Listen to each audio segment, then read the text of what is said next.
EAGLES, Eagles.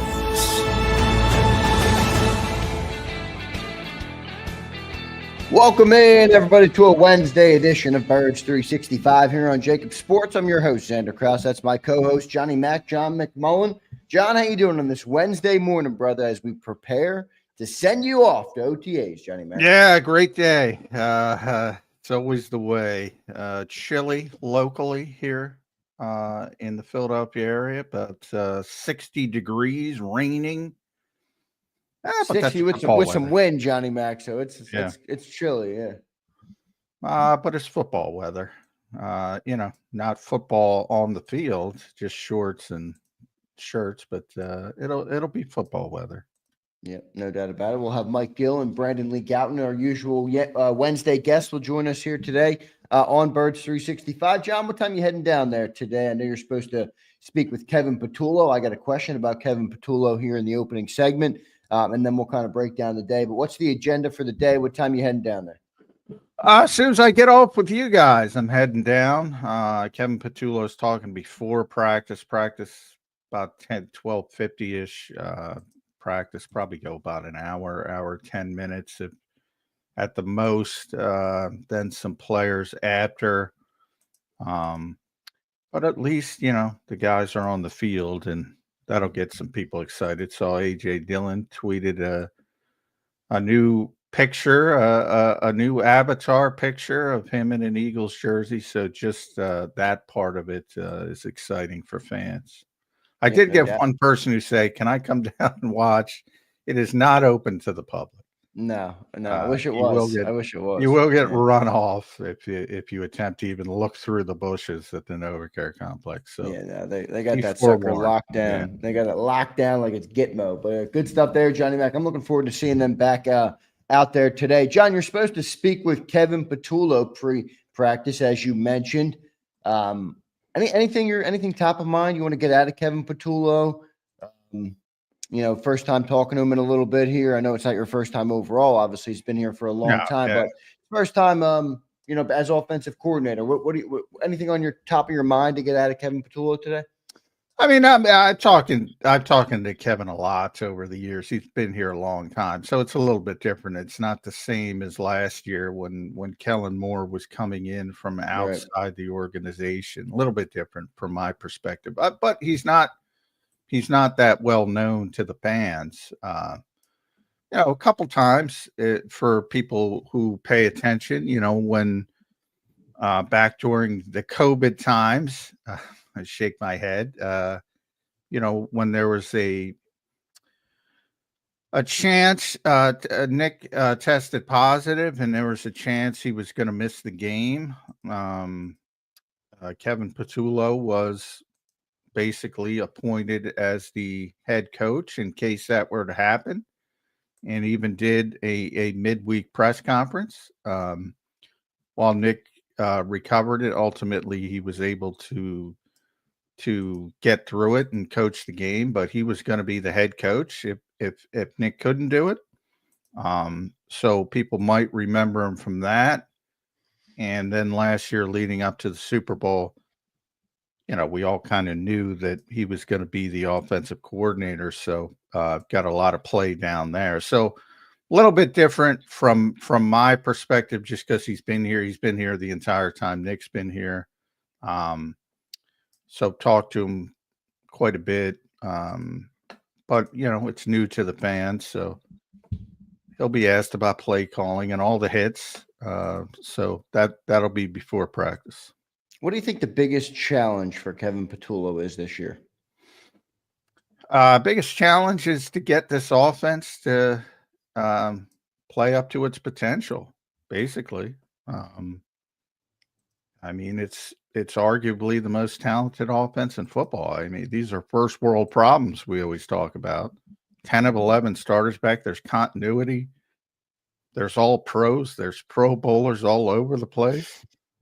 I mean, can't get a better job as an offensive coordinator. But, last 2 years, it's been a little bit uneven. And at times you sit and go, what's going on here? Why is this so difficult? Why is this not going the way I projected? So basically style points, which ultimately don't matter, but that's what he's going to be asked to do to get this offense to match its reputation, which is the most talented offense in football.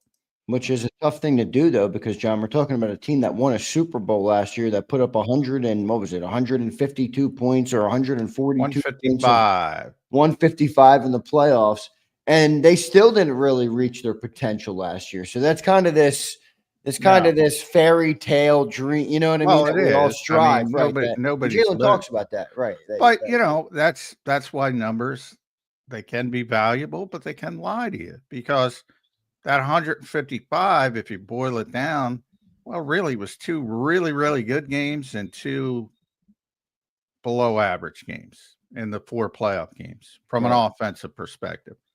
It's really just 2 explosions. And the other 2, like I said, if Jalen Carter didn't save the season, boy, this show would have a different topic, a different mindset from the fan base. I mean, that's how bad the performances were in the passing game against Green Bay and the Rams, not just the Rams. So it was basically too bad, too good. And that's what you're trying to elevate. Maybe more so. You can't expect to explode to the level they did in the NFC Championship game in the Super Bowl, but maybe more of a balance. The bad games are better, and maybe the good games aren't as quite as explosive and have that better balance. Yeah, we'll see. What I would say. We'll see. It's gonna be an uphill battle for Kevin Patulo, just because of what we just laid out, where you got to be excellent in order to be. Remember, Brian Johnson was fired with the 8th ranked offense in football. I mean, that's a pretty high ranked offense in football. So I do think Kevin Patulo, John, has a sneaky tough job this year. I know he's got a lot of talent, all right, and it could be worse. But I think meeting those expectations is the hardest part of his job, and it's tough to do when you got this much talent, this many players, this many contracts. I'm sure A.J. Brown's going to want the ball a little bit more this year. Wouldn't blame him if he did. I was talking about this the other day, and I'm like, it's A.J. Brown. Why would we not want him to get the ball more? It's good things happen when you get the ball to A.J. Brown. So I think he has a very tough climb this year, Kevin Patulo, to kind of put it all on the train tracks and make it look good enough to meet the expectations of not only the fans, but the reporters, the owner, the GM, the quarterback, everybody. Yeah, but I don't think that's any different from anybody. And at least he's got talent to lean back on. I mean, there's always expectations and there's always pressure. And that's, Nick's got to go through the same thing. Jalen's got to go through the same thing as the quarterback. That's just part of it. I mean, and you'd rather have a bunch of good players than a bunch of average players, because every fan base sort of overrates their talent at least a little bit, on a sliding scale. Even the bad teams, they'll think, why isn't this here? Why isn't, that's just the way it is. So every offensive coordinator is under pressure, and I'd rather be under the pressure with A.J. Brown and Jordan Mailata and Lane Johnson and Dallas Goedert and Saquon Barkley, et cetera, et cetera, et cetera. I'd rather have that pressure than a bunch of guys you're trying to cobble together and scheme up. That's difficult. So, I think he should be, and I'm sure he is, very happy about where he is. No doubt about that. But I do think, you brought up some of the concerns of last year where, win the Super Bowl, you forget about some of those things, but that's the mindset, right? Like, people have forgotten about the bad last year, and they're Super Bowl champions. They're 155-point playoff team. They blew out the Chiefs. They blew out the Commanders in the 2 most important games of the year. And now it's up to Kevin Patulo to get this thing on the track. So I do think it's even a little bigger because of that. Obviously, you talk about that all the time. If the Jalen Carter doesn't make a sack, I mean, that's and that again, that that's throughout the roster. I mean, that's from Nick Sirianni on down. Those expectations are there for those guys. Like, you can look at it if you're a defeatist person. You can look at it, the Nick Sirianni's personal resume that we talk about. The best winning percentage of any coach who didn't start in the 1960s, and the best winning percentage in the free agency era ever. First coach with 4 postseason appearances, 2 Super Bowl berths, and the Super Bowl championship in his first 4 years. Nobody else has ever done that, ever. How do you keep that up? He loses 2 games in a row, and he's the village idiot. That's his life.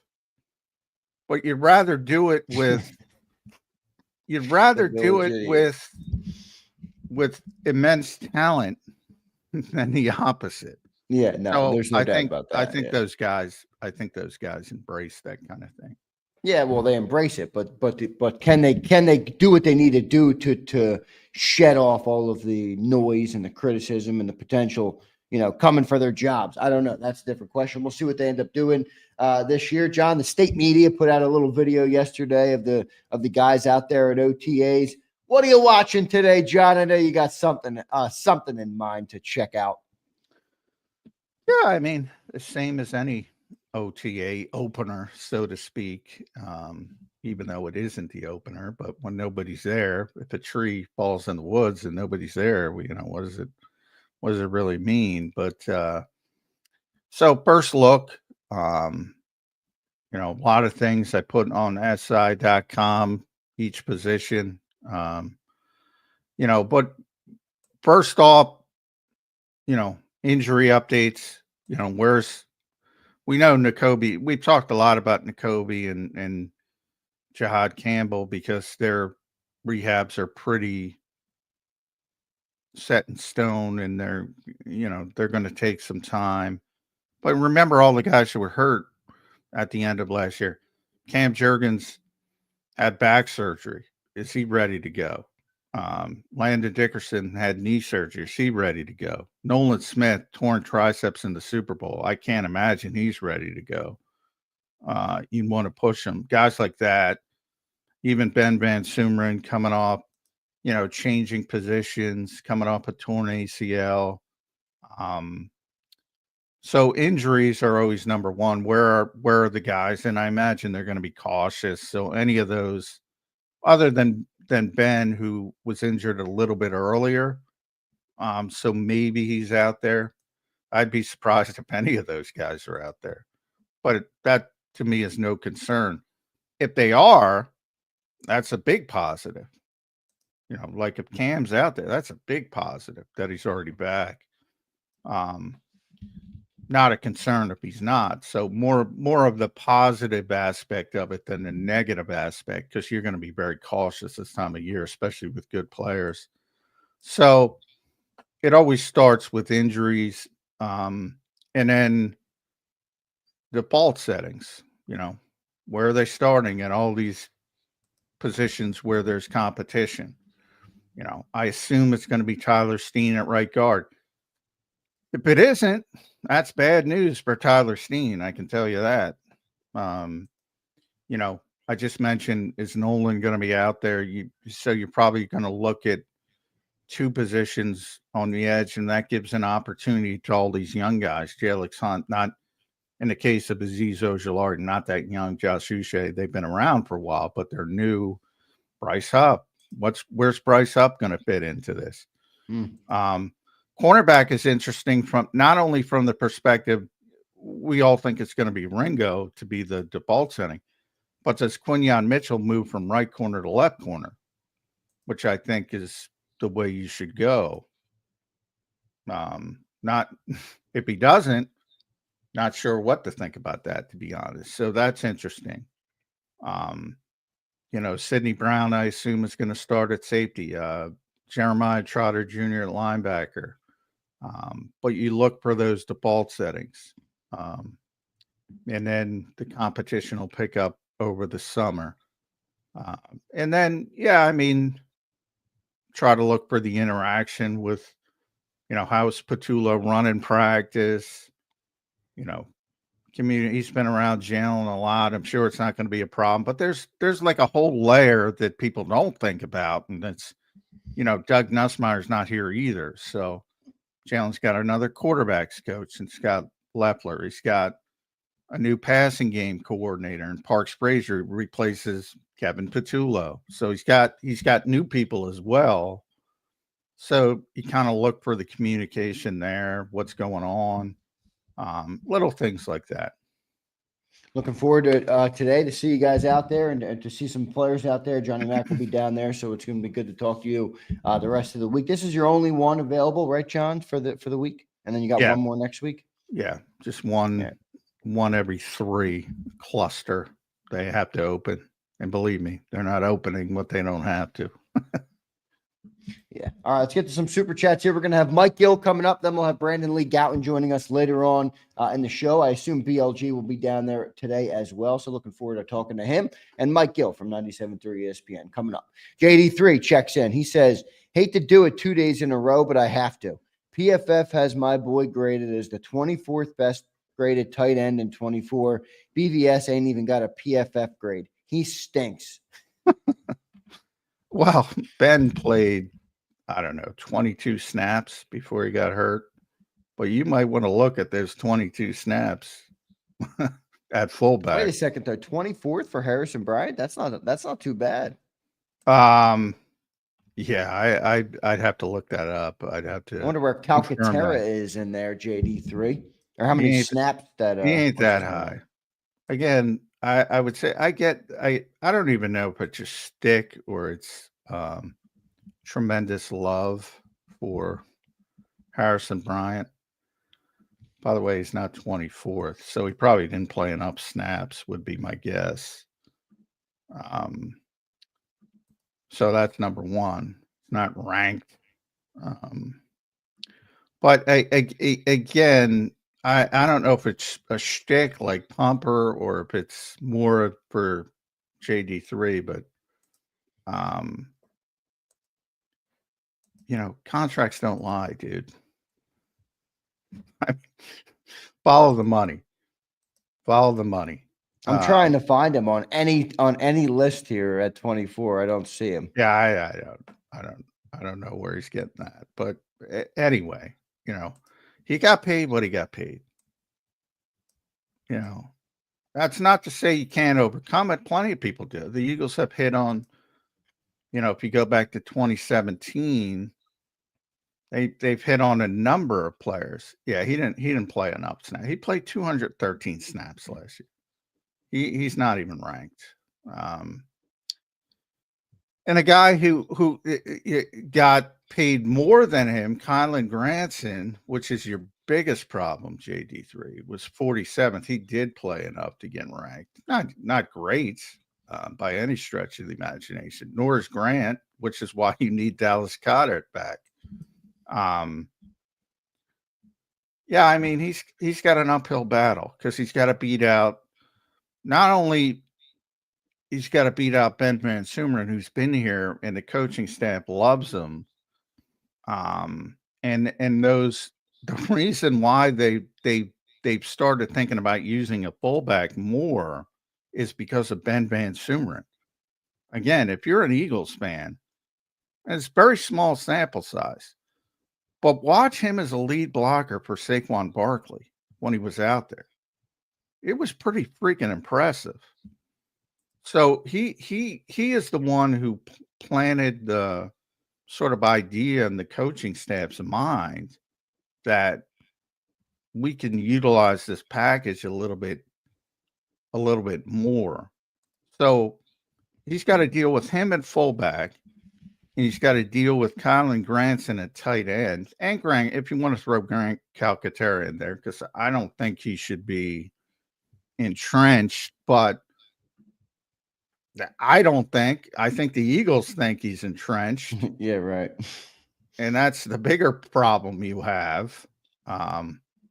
So, and there's not much difference between and I'll get you the exact numbers.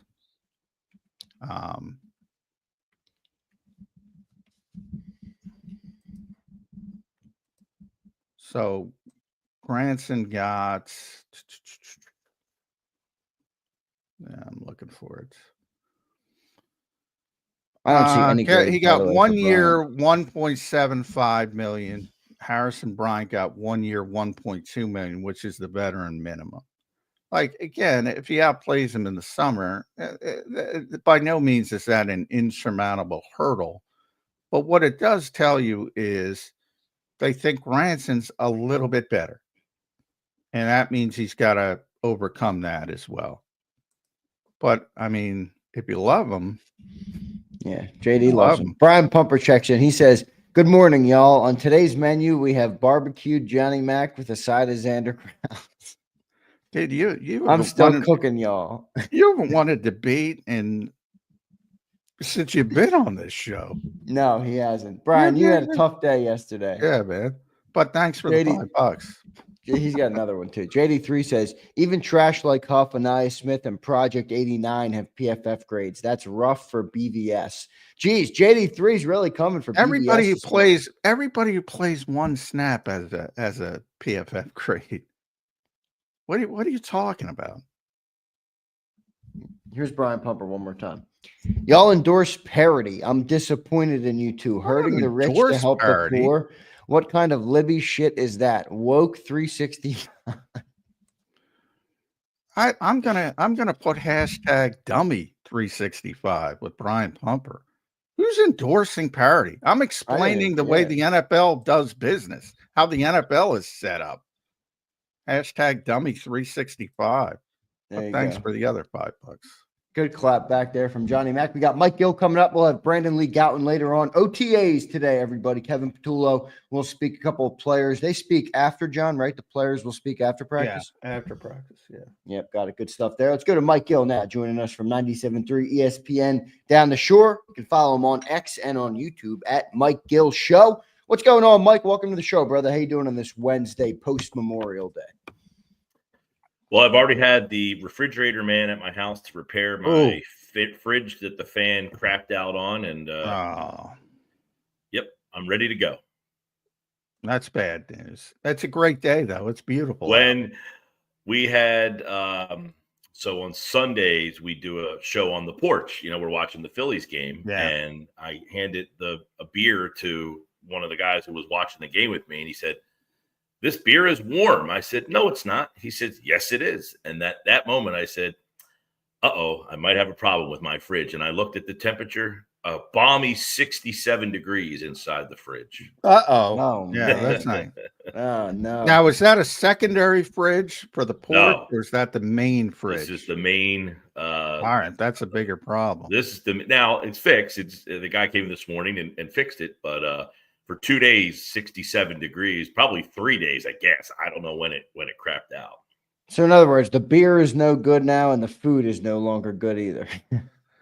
Probably. No, the beer will regenerate. The beer will be fine. Yeah. There's some Memorial Day weekend leftovers that are no longer. Might be a little flat, but you'll drink it. That's how it works. Good Those stuff. are Kevin Patulo first world problems, though, Mike.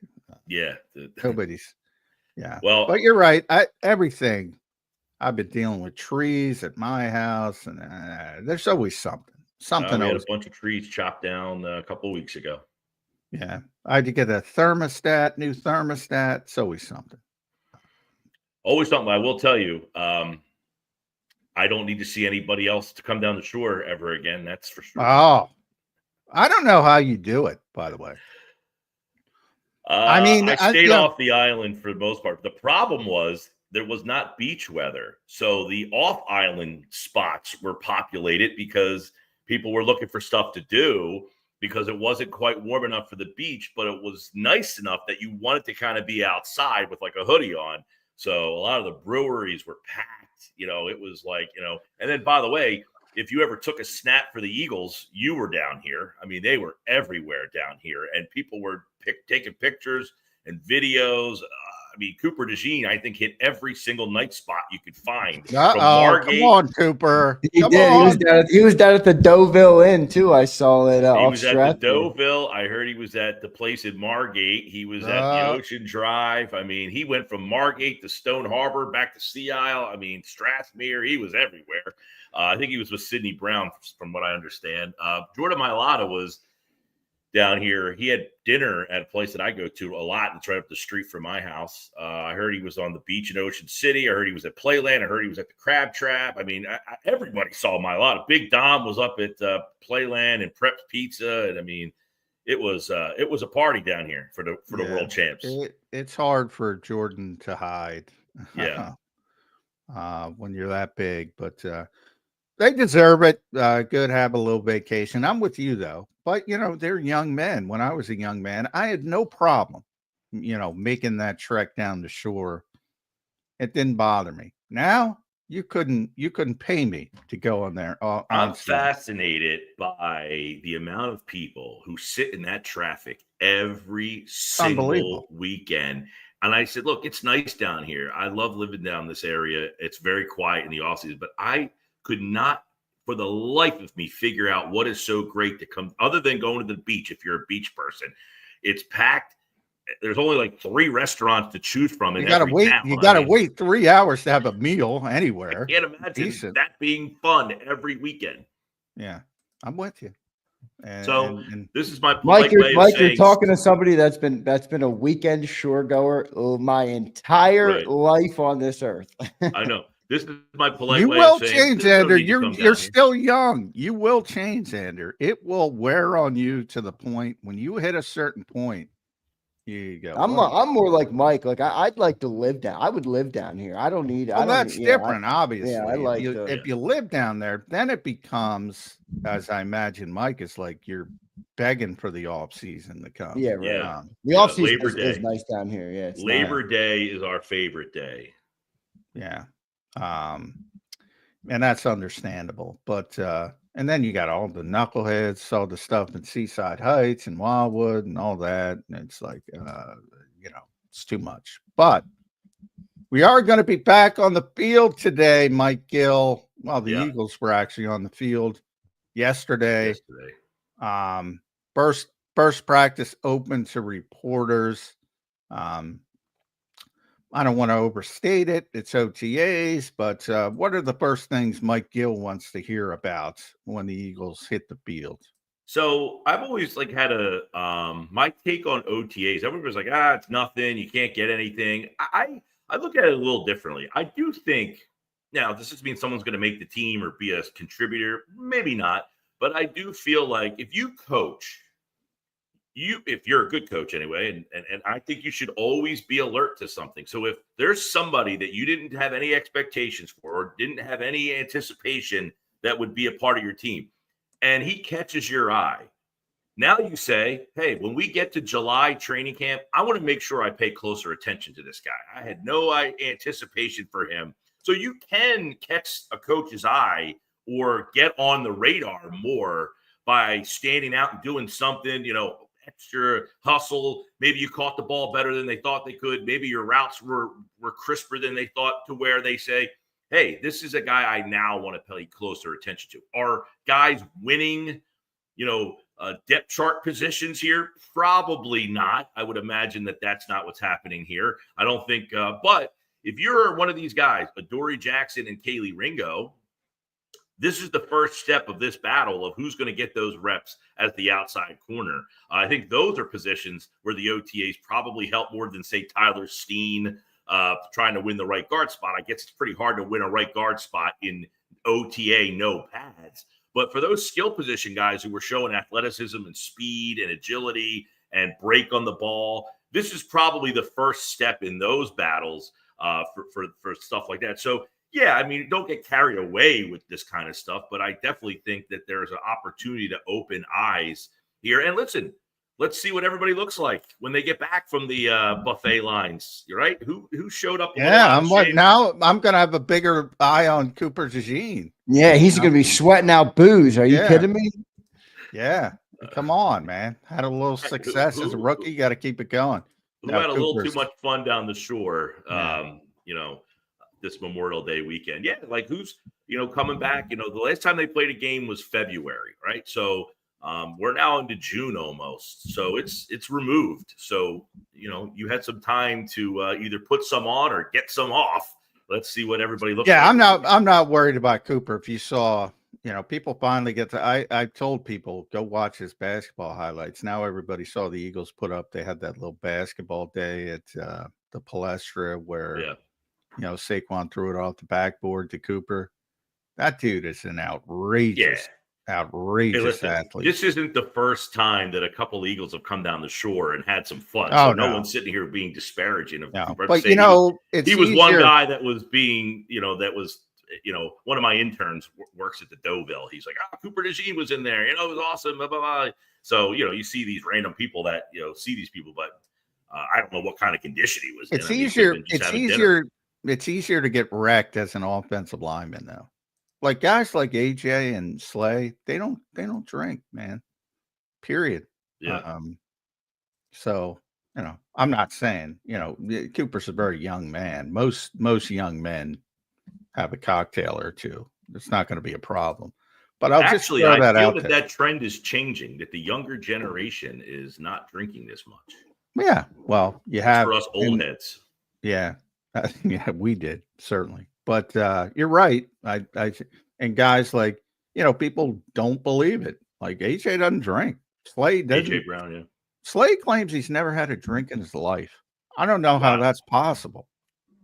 But right. Yeah, you look at their body of work and it speaks for itself. So there's something to it. But and this is why it's so hard to repeat. This is why what the Chiefs have done is so commendable. Is that getting everybody 53 guys to all have a similar mindset of wanting to do this again, and that's what takes a great team into a memorable run. Can the Eagles start this memorable run? And it all starts by getting back and getting refocused for practices and OTAs like this.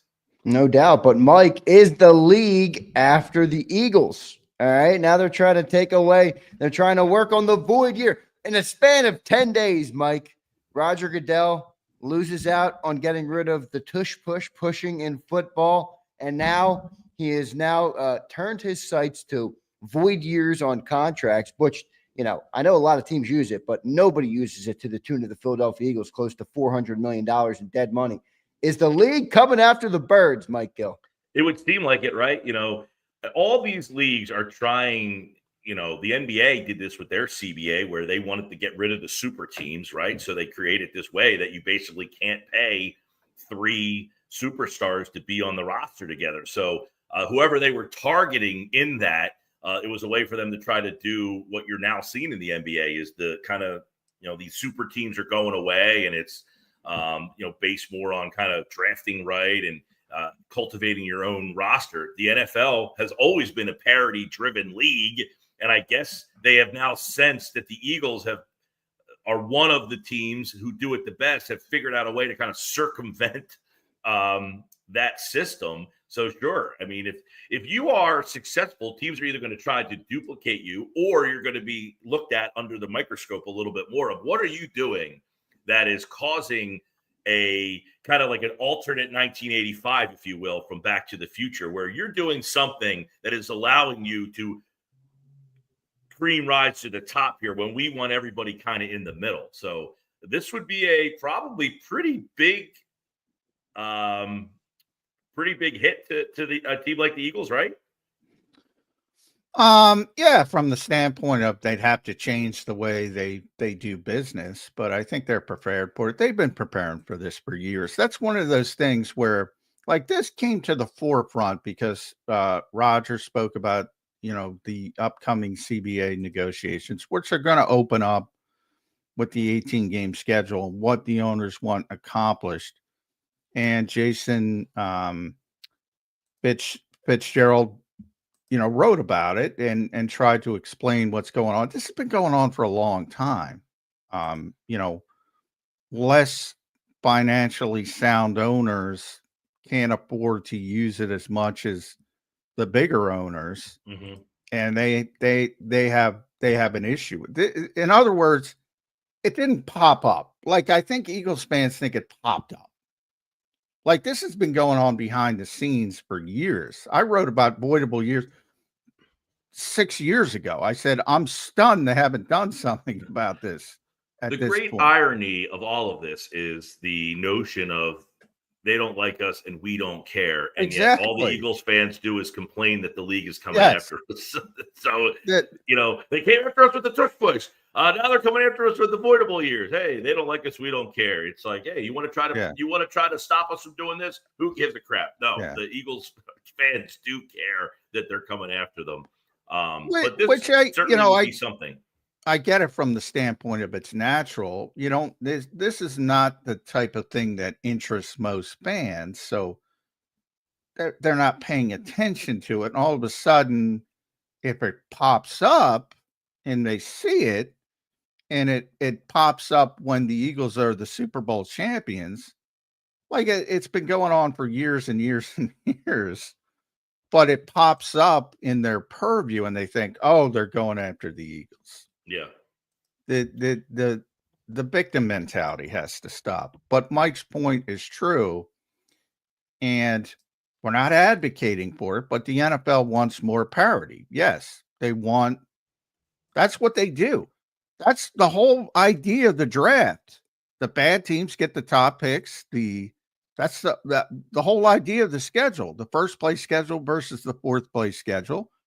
If you're at the top, they're trying to drag you back to the middle. And if you're at the bottom, they're trying to lift you up. So everybody's relevant. That's their goal. And that's their goal with the Kansas City Chiefs, the New England Patriots. The NFL wouldn't consider doing a lottery, correct? I know a lot of people have been kind of championing this. Hey, the NFL needs a lottery. No. There's no need for it. Their system works from the standpoint. I'm not going to say nobody tanks because there's teams that lose. Maybe the last Giants. If the Giants would have lost their last game, maybe they would have got the quarterback. And there are teams. The Eagles did it. The one year where they benched everybody. It's you're going to have teams strategically lose a game here or there. Yes, but you're talking about a game. You're not talking about a whole season. Throwing half, in the NBA, teams from February on are just like not interested in winning. And by the way, they have no benefit to win a game. Sometimes that is a problem where the benefit of winning when it hurts your franchise to win a game, that becomes a problem. Well, what I like about I don't like much about the modern NBA, but what I like is what you said earlier, Mike. It's no longer a super team league. Look at the teams still playing. Jalen Brunson I think he was a second round pick. He was the 33rd pick in the draft, by the way. I just did this exercise on my show. The Sixers could have drafted him at 26. Instead, they drafted Landry Shamet. They could have drafted Shai Gilgeous-Alexander at 10. He was the 11th pick. Yeah, exactly. Well, he's the MVP. He's the 11th pick.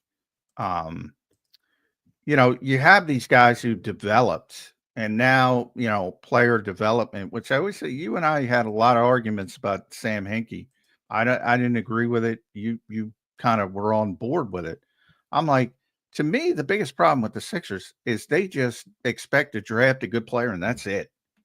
Like there's no elevation. There's no, and I think even it's obvious in football. It's not as obvious, but it's getting more obvious in basketball, where you can actually develop players, Jalen Brunson being the best example, as you mentioned, second round pick, and now he's the best closer in the NBA, or he's at least he's in the conversation.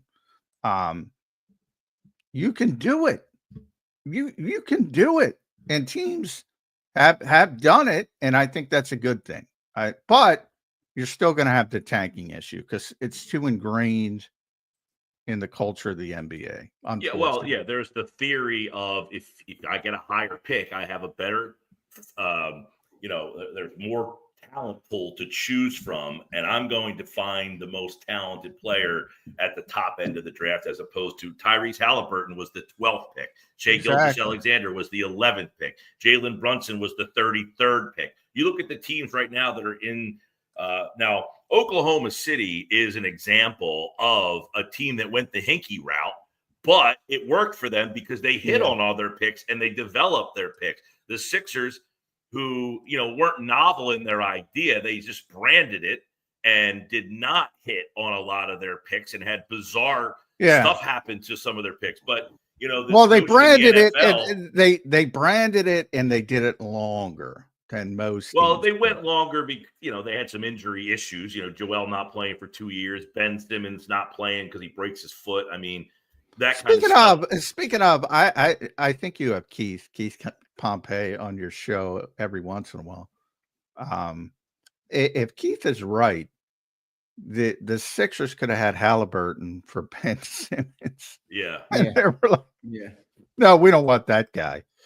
Dude, that was a trade that had been floated out there. Halliburton, Buddy Hield, and one other guy for Ben Simmons. And that wasn't enough. Yeah. That wasn't enough. At that time, he was trying to go for James Harden. And I think, most people at that time, Halliburton was kind of like, I don't really know much about this guy. Go for James Harden. So I think a lot of people were kind of on board that the Sixers ended up with Harden. Hindsight being what it is, Halliburton, younger, he's only 25 years old, has surpassed, what you thought he was going to be. But I don't blame the fans for that, but I do blame the GM because he's the one who's got to know that stuff. But the difference in football is the one player doesn't change your franchise like it does in basketball. Like if you get the number 1 overall pick and it's not a quarterback, drafted a defensive end. We've seen that over the years where you get this great defensive end, Myles Garrett or J.J. Watt,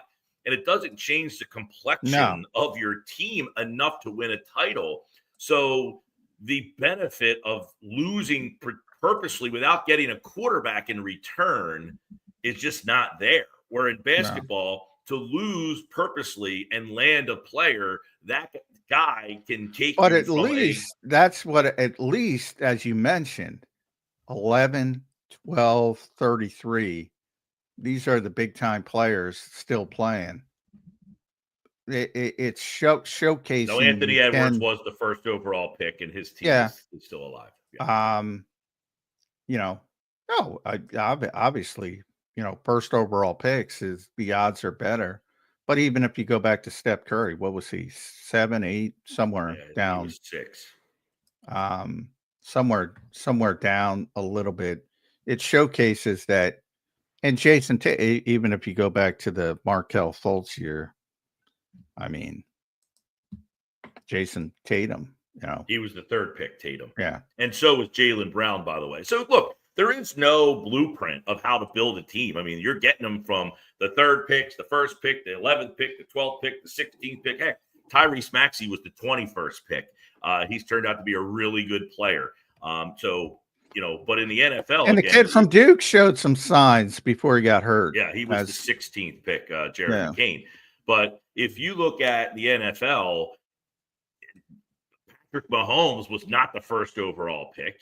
How many times are we seeing where there's a guy, Jalen Hurts was a 2nd round pick? So, if you ask in a modern era, if you ask most people who the best quarterback, they're going to go Tom Brady, who's 199. Yeah. And if they don't go Tom Brady, they might go Joe Montana, who was a 3rd round pick. Well, and that's the thing in the NFL. There is no exact science of, hey, this guy. I think Caleb Williams being the 1st overall pick. Some people, I think, if you look at last year, I don't even know that he was the best quarterback of the rookie class last year. I think Bo Nix might have been the guy that people were talking about more by the end of the year. We'll see what happens in year number 2, but there's just not enough benefit. So to go back to Xander's question about this voidable year stuff, a lot of these teams are doing this to kind of circumvent the cap and keep guys and, kick the can down the road. You might not be able to do that as much, which will put a higher importance on scouting departments and, finding these diamonds in the rough. And as John said, develop them. And that's one of the things the Eagles do so well. particularly with the offensive line. And when you develop your offensive line and you have this really good offensive line, it helps the whole system grow because you can block up front. Yeah, that's what people should be copying with the Eagles. I've said it ad nauseum: offensive line, offensive line, offensive line. Doesn't matter how many skill position players you have. If you can't block anybody, as you pointed out, Mike, you got to block first, Yeah. or those guys can't do their job. And the theory of you're a bad team, you lose on purpose, particularly to get a quarterback. And now you have this quarterback and then nobody can block for him. So you're on the hamster wheel of, well, now we found our quarterback, but we don't even know if he can play because nobody can block for him. It's like if you're really bad, you need to start with, hey, we need to get a left tackle. We need to get a right tackle. We need to get the interior of the offensive line. Now we have that. We can draft a quarterback at number 15 or 17 or 26 because that guy's going to be better because he has people in front of him who can block. So we don't have to invest as much in the number 1 overall pick who won't have anybody to block for him. But the second part, and where the Eagles deserve credit with the voidable year stuff, it's not just being willing to do it. I pointed this out to Zander. If you screw it up and you extend the wrong players and they turn out to fail due to evaluation, you're up, you know what, creek. You know, well, they it's funny hit because they hit on all these evaluations. Yeah, the Eagles went after Jordan Mailata a couple of years ago and paid him before he had one good year, and then they reached out to him and extended him. And a buddy of mine was texting me like, "Oh, the guy's only had one good year. I think that's an overpay, blah, blah, blah." It's like, yeah, that's what the Eagles do. They are gambling that this guy's 1 year will become 4 years. And instead of paying him at the end of the third year, top level left tackle money, they're betting on getting him ahead of the market. And now Jordan Mailata is a modestly paid left tackle compared to the output that he does, that he brings. And they've done this to a lot of players where they approach them early and pay them so that now they're in the middle of the pack when really they're they deserve to be at the top of the pack. Well, look at Jalen Hurts. He was the top paid player in the history of football for, I believe, 6 days. And now he's out of the top 10 in the quarterback contract conversation. That's how quickly it rolls. Yeah. Well, I think the NFL, to the conversation of the voidable years, needs to start looking at these quarterback salaries and thinking, do we have a problem where, the Giants were kind of held hostage by the fact that they needed a quarterback, so they paid Daniel Jones. There's no way in hell he deserved the money that he got, but that's what the market says. I don't know, what. Yeah, but you don't have to do that. I blame that on the Giants. You don't have to do that. And that, granted, it's a difficult conversation when you have, to me, the better examples are the Derek Carrs of the world, who just retired, and the Kirk Cousins of the world, who are good quarterbacks, but you're not going to win anything with them. But they're good. Compared to their peers, they're well above average, and you got to pay them exorbitant money. But that's an organizational mistake. If you're stuck in that situation, is it better to go with a young guy, take your bullets, build up the rest of the team, and then maybe get a quarterback down the road? So I think the Eagles have and development again. Jalen Hurts was a second-round pick. They developed him. He was not ready to play. You saw his rookie season when he got in. And he slowly has gotten better and better and better. So development's a big part of it as well. And I love the Kevin O'Connell quote. I bring it up because it was so good. And he just said, when it comes to young quarterbacks, everybody wants to work with him, blah, blah, blah. Quarterbacks love him. He was a quarterback. And he said, organizations fail young quarterbacks more than young quarterbacks fail organizations, which I agree with. I mean, these guys don't get any help in a lot of these situations. And you never know what they would have become. Like David look at Sam Darnold. Look at Sam Darnold. Yeah. Well, Sam's one of the reasons O'Connell's got the reputation he has. Right. But yeah. but he bounces around from the Jets, a defensive head coach, Carolina. He finally goes to San Francisco kind of as an apprentice for a year under Shanahan. That helped him, by the way, with Shanahan. That helped him. Yeah. But this happens to a lot of these guys where you get drafted in the wrong situation. You look at Caleb Williams last year. I mean, a rudderless ship led by a defensive-minded guy fires our offensive coordinator in the middle of the season and then turns it over. So I'm really intrigued. I was not a big Caleb Williams guy coming out of the draft. I do acknowledge he's, a hell of a talent. But obviously, what turns you off is like, here's a guy who comes in and thinks he should have ownership of the team wherever he gets drafted. Like, are you kidding me? You're not even good enough to win 5 games. But I am intrigued to see what happens now that he's with an offensive-minded guy and how much Ben Johnson can get out of Caleb Williams. But at no point should any player come into the league with such demands to think that you're above, because if you don't have the right coaching, you're not above. Yeah. Well, he wanted to work with O'Connell. He wanted to find a way to get there. And it's interesting. I wonder, he would never admit it publicly, but I wonder if O'Connell would, I wonder if that was reciprocal, if he wanted to work with him, because of some of the issues you just brought up. But yeah, I mean, which bringing up quarterbacks, obviously Jalen's entrenched, but how quickly do you hear that Tanner McKee was sharper in OTA practice? Do you expect to hear that today, Mike Gill? I was going to say, don't we hear that every year? The backup quarterback looked like he was sharper out there. It's been like, it feels like it's been like that for a long, long time, where it's always the backup quarterback looks really good. And look, McKee, by the way, is a big dude. So yeah, he physically, he has a more physical, imposing look than Jalen Hurts does. But I watched him play. I was at the game last year when he played the Giants, had a really good first half. They were running the same play over and over again, just a little tight end out to the flat. I mean, they ran it ad nauseum. I'm not all that excited about seeing Tanner McKee have to play an elongated. He's the kind of guy that, like, if somebody made you an offer and you can that's like the hope. Feely them. Yeah, exactly. AJ Feely them. That's the hope. He plays well in the preseason, and how he can spin him off. Maybe not for a second-round pick, although he'll ask. Do you think he would do that this year, though, or would he wait another year? An overpay? I think he'd do it, because you have Dorian Thompson. Second rounder seems very unrealistic. I think, But if Kellen Moore wakes up, think about Kellen Moore's quarterback room. Yeah. Tyler Shuck, Spencer Rattler, and I forget the third guy, but he's the third guy. If he wakes up one day and says, my God, this is awful, and he liked Tanner McKee, and I don't even know if he liked Tanner McKee, how much, but you never know. He was here and say, hey, I'll give you a third-round pick. You have to. You do it? I would.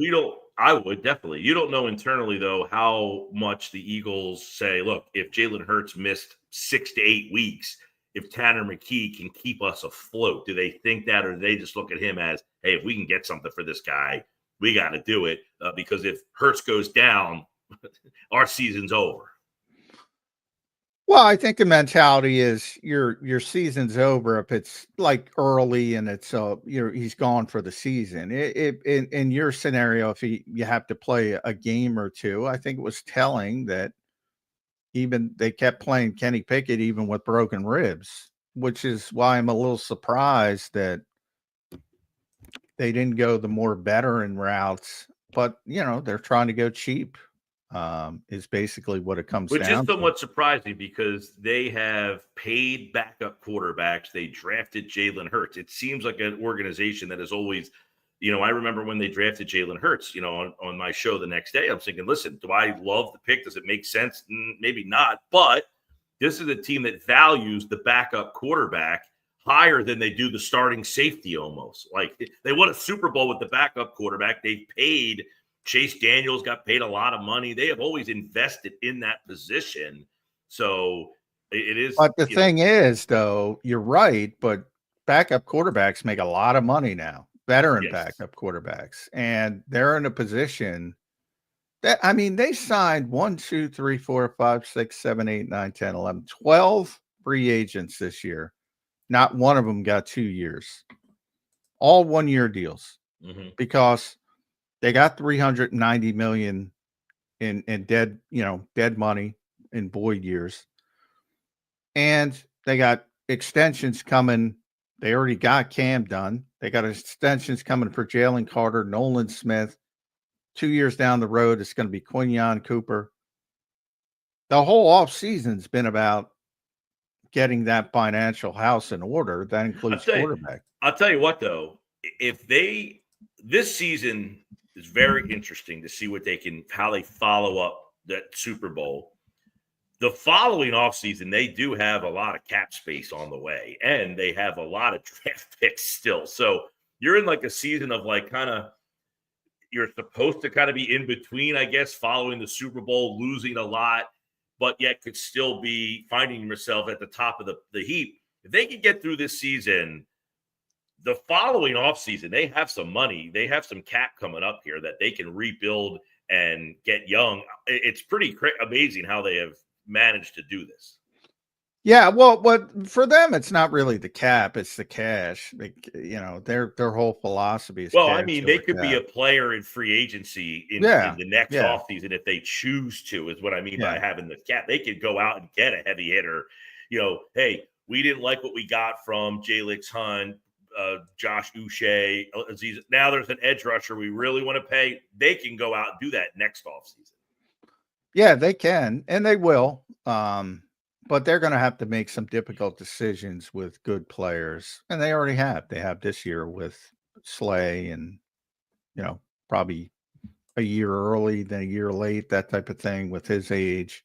CJ, that was strictly money. There's no way they were bidding for Milton Williams. They knew that. Josh Sweat, no way. All good players, but they've maxed them. They've leveraged themselves to where they got to scale it back for the next round of good players. That the problem is they have so many good players, that and you can't keep them all. When you're a bad team, you don't have to worry about this type of stuff. So it is a good thing. As it is when Mike Gill Show joins us. Mike Gill at Mike Gill Show on X, YouTube as well. Make sure you follow his YouTube page. 97.3 down the shore. If you're making that trek through that traffic, tune in, drive time. And 97.5, then you got to come up. You're like a salmon. Do you do that? Do you do that in the studio, 97.5, or are you doing that? No, I drive up there, but I chose Sundays so that I don't have to hit any traffic. There you go. So you got to swim up and then swim back down. You don't get Sundays on in the summer traffic from the shore? Well, I leave so early in the morning. My shift starts at 9, so no one's leaving to go home quite yet. And then when I come home, there's no one coming from Philly back. So there's no one going back. Right. All right. Very savvy. There's a savvy. Yeah, 9 to noon. You can find me on 97.5 in Philly, and then Monday through Friday, 2 to 6, one click away on 97.3. And Wednesday, you can find him here. Most Wednesdays when doesn't have something else to do, but we appreciate going to Prague it. Soon. Prague. Oh, nice. Wow. You're a traveling man, Mike Gill. Well, I got all these people in the chat that still remember that I went to Thailand. I got to make them forget. Oh, they've never forgotten that. Yeah, they didn't forget that. It was the greatest trip I ever went on. I would go again in a heartbeat, but we're going to Prague and Portugal coming up here. I don't know the dates yet. I always, every once in a while I see Prague in a movie. It looks like a nice city. Yeah. I think you'll enjoy it. Mike, I had no idea the amount of stigmas there were around visiting Thailand until you went, and my chat made me aware of some of what they were. So we've been hearing them for a little bit now. Yep. So I will find a new location that people can remember me by. They will find a way to troll it. Trolls are going to troll. Yep. Mike, thank you for joining in today, brother. We'll talk to you again next week. Thank you, man. Thanks, bud. See you. All right, there he is. Mike Gill joining us here on Birds 365. Great interview there with Mike Gill, getting ready for OTAs. A little basketball talk there as well. Johnny Mack, good overall interview with Mike Gill as we get ready to kick off OTAs today for the Philadelphia. Well, not kick them off, but kick off what you're going to be at. They kicked off yesterday. So, but good time of the year for the Eagles, and not great weather, but they're going to be out there. Yeah. It'll be interesting to see if they're indoors or outdoors. Boy, if you got to cram 90 players, won't be 90. A couple guys are obviously hurt, but if you got to cram all those players and it is voluntary, some guys might have the day off, blah, blah, blah. But there's going to be a lot of players. Hopefully they can do it outside, but we'll see. Stay tuned. Yeah, that's indoor. That's going to be tough if it does happen like that. But we will see how it happens. We'll take a commercial break now. When we come back, we'll have Lee Gouton in hour number 2 coming up around 9:20, and a couple more OTA questions for Johnny Mack. So we appreciate each and every one of you guys for being here. If we have any more super chats, I'll get them. All good. I have no more right now. Appreciate each and every one of you. Hit that like button. We'll be right back on Birds 365. The following is a real testimonial from the father of a young injured victim. I didn't think she was going to make it. Major Perry's daughter was the victim of a horrific accident caused by someone else's negligence. If you don't find the right counselor, law firm that you're looking for, you will get lost in the wilderness. Badly injured? Call the Fritz and Bianculli Law Firm at 215-458-2222 and find out why they say, "We got this."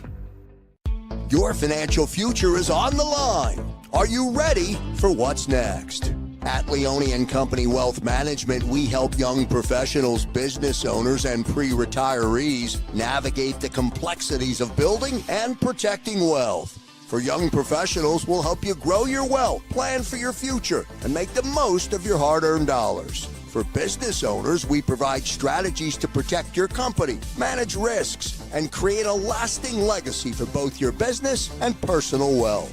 For pre-retirees, we'll design a plan to secure your retirement, ensuring you can live comfortably and confidently in your next chapter. Whether you're just starting out, managing a thriving business, or preparing for retirement, we're here to help you take control of your financial future. The first consultation is on us. Get the advice you need without the cost. Let's make your financial vision a reality. Take the next step. Scan the QR code to schedule your free consultation today. And of course, go Birds.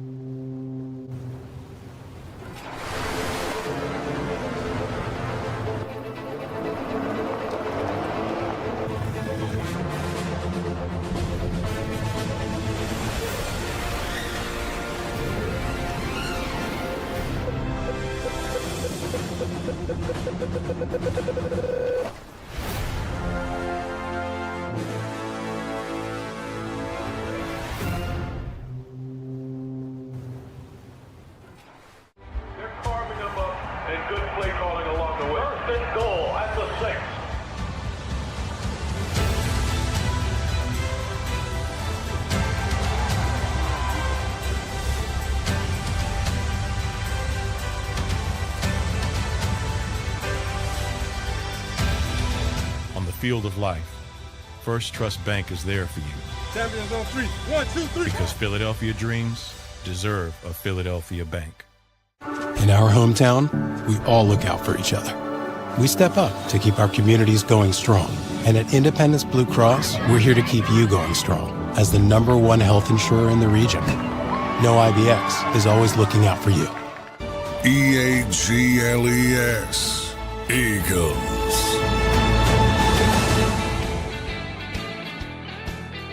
Welcome back in, everybody, to a Wednesday edition of Birds 365 here on JAKIB Sports. I'm your host, Zander Krause. That's my co-host, Johnny Mack, John McMullen, the #1 Eagles beat reporter. Give us follows on X at Real Zander, and for John at JF McMullen.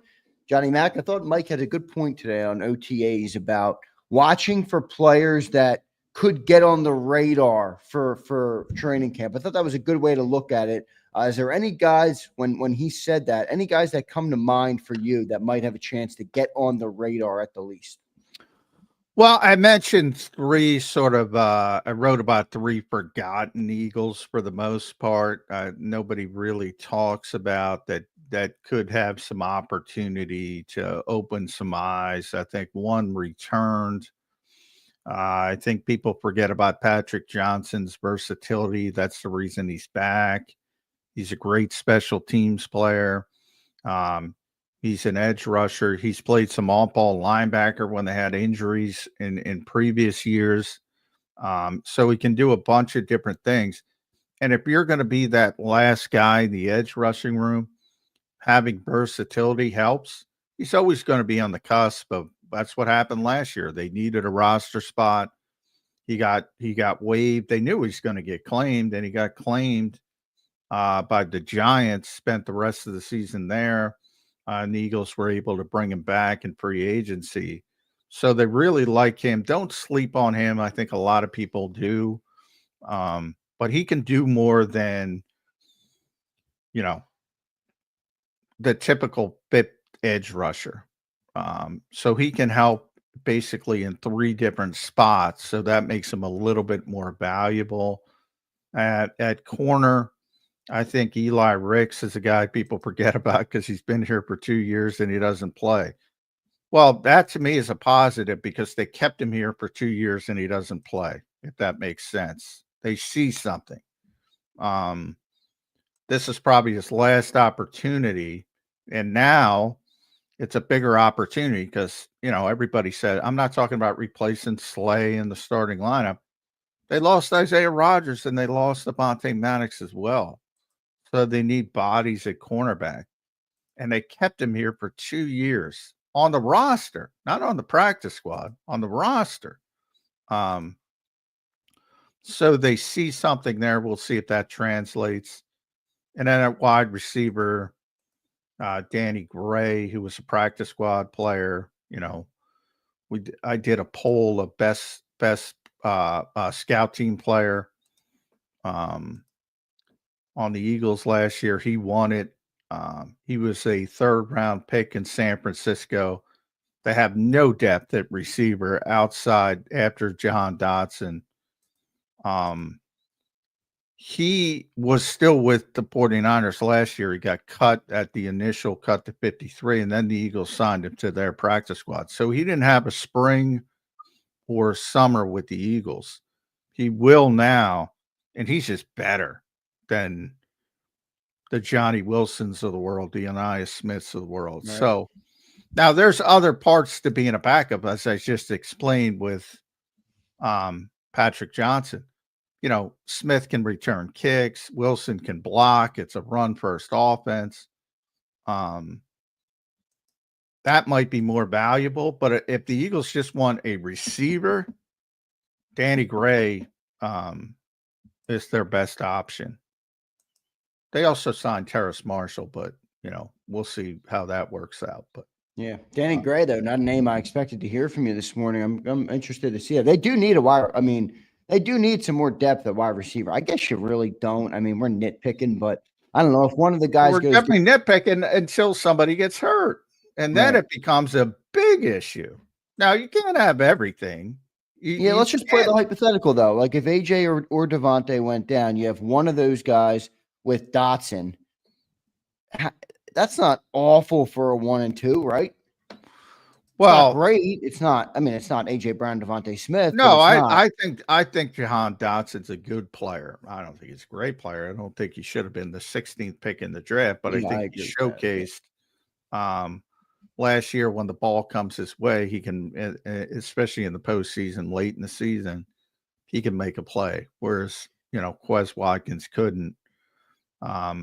He's the best 3rd receiver, and then Nick Sirianni era by far, I think. So yeah, you could do a lot worse than Jahan Dotson as your 3rd receiver.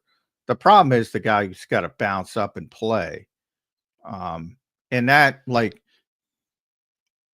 Johnny Wilson and Anais Smith could not do that last year. If they had to play, it would have been bad. It would have been really bad. Now, that doesn't mean they can't improve.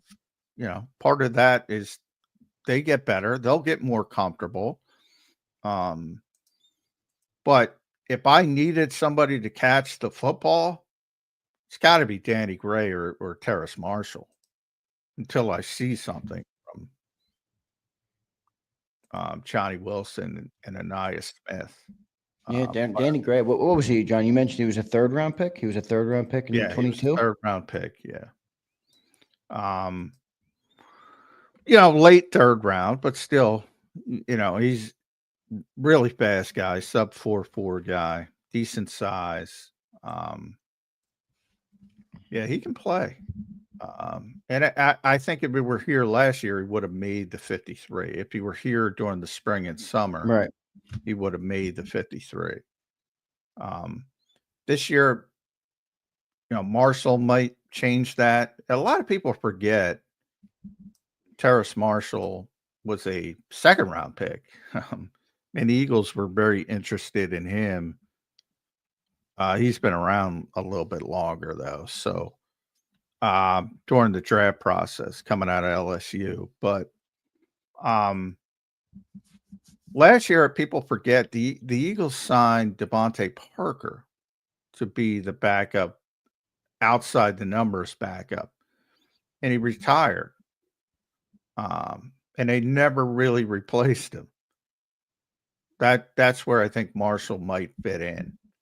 6'2", 205, big bodied, but he doesn't have near the production that Devontae Parker had. So there's still uncertainty, but you can see what they're trying to do with Marshall as well. So he might be the biggest detriment to Danny Gray if he can play, but who knows if he can play at this point. Yeah, they might all be a big detriment to the two guys last year, Johnny Wilson and Anaya Smith. Could be both out the door. We'll see what happens with them. Johnny Mac, when it comes to running back, what's your expectation? What is Will Shipley going to be this year for this team? The backup running back. Yeah, I was stunned a couple of weeks ago where people are down on the Eagles love Will Shipley. Now, I think it might be sort of a layered approach at backup, as I've explained. Like on a normal day, Saquon Barkley's out there. He's the backup. If Saquon sprains an ankle, can't play a game, then I think A.J. Dillon might factor in as a guy more equipped to handle the football 20 plus times just because of his size and physicality. But you have to see if he's healthy. Number one, didn't play last year. But yeah, I mean, the Eagles are very high on Will Shipley. I don't know where we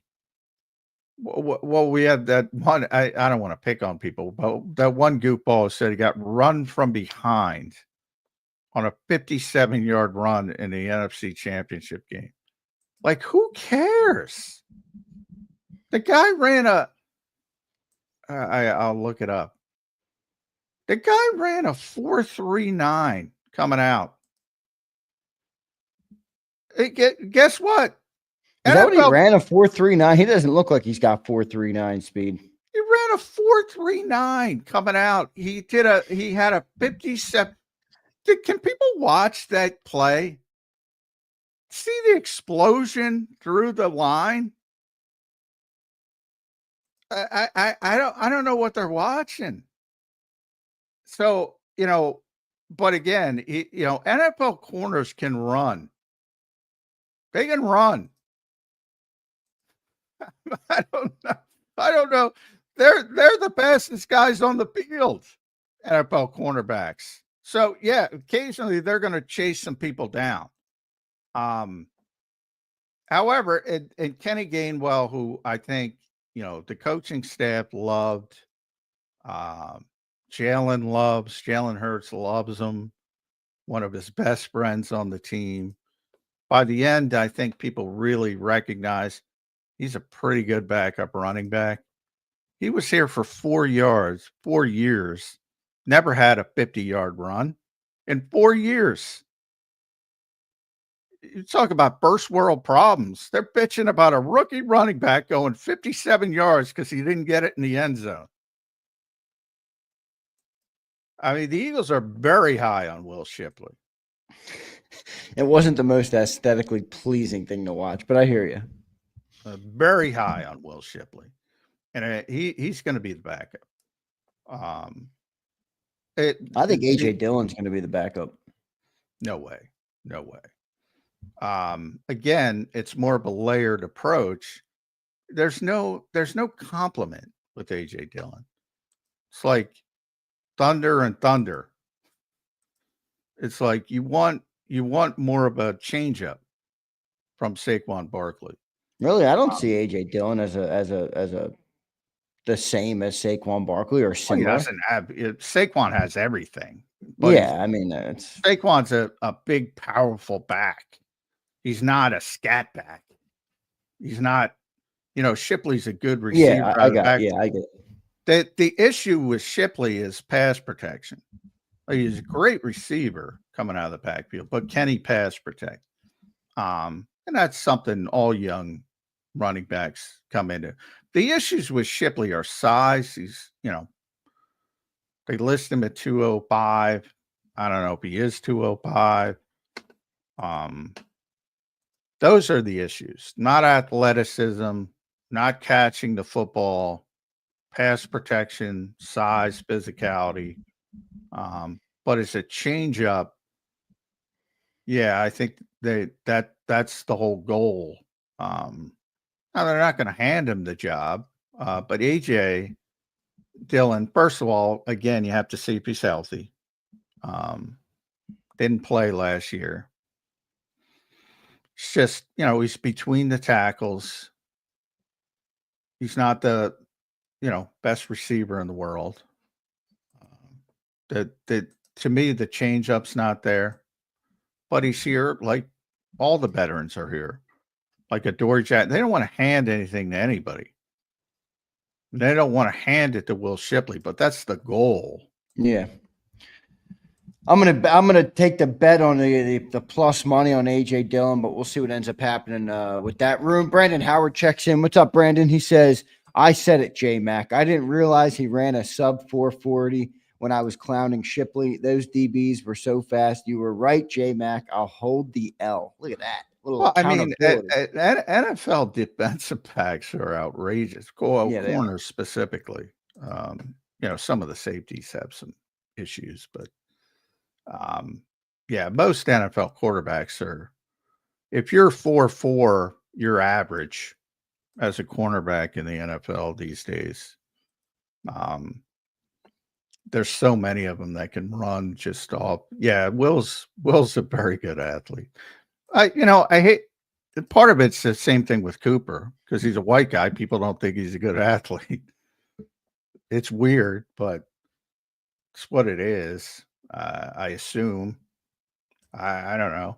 Now people have seen Cooper with that alley-oop, and people are going nuts. That's nothing. If you see his basketball highlights, that alley-oop, that's like a stroll in the park for him. But yeah, Will's a very good athlete. And again, don't focus on the chase down. Focus on the explosion through the middle that got him out there. And I think you'll be more impressed. What happened on the chase down? He was just tired? No, he's looking up at the scoreboard. Looking up at the scoreboard. He had both hands on the ball. You could tell he didn't want to fumble the ball. Yeah, he was looking up at the scoreboard. Yeah. And you move your head, an NFL corner will chase you down. Yeah, it's true. Then there's the freaks of the world, and I got to cover both of them, Adrian Peterson and Saquon Barkley. 225, 230-pound guys who can just outrun everybody. Yeah. That's not normal. No, that's rare. That's called rare breed, John. Yeah. That is not normal. No doubt about it. Good stuff there. Good segment there. Appreciate everybody for being here. Appreciate all the super chats today. We had good stuff with Mike Gill in hour number 1, and now we got Brandon Lee Gouton from Bleeding Green Nation joining us right now here on Birds 365. BLG joining the show. BLG, how you doing on this Wednesday, brother? Welcome to the show. Doing good, guys. Excited to see the Philadelphia Eagles out there on the practice field. On the field, a rainy day. Hopefully it's outside. I want to see 90 people crammed into that bubble, BLG. But you'll be able to see over everybody. That's the advantage BLG has over all of us. But since we were talking about, since we got into the backup running back situation, I'm of the thought that the Eagles would like it to be Will Shipley, and they don't want to hand anything to anybody, and that's why A.J. Dillon is here. We have to see if he's healthy. That's a big thing. He's out there. We'll see how A.J. Dillon looks. To me, the spring is never the time to evaluate running backs. But what is your thought on the backup running back situation as a whole?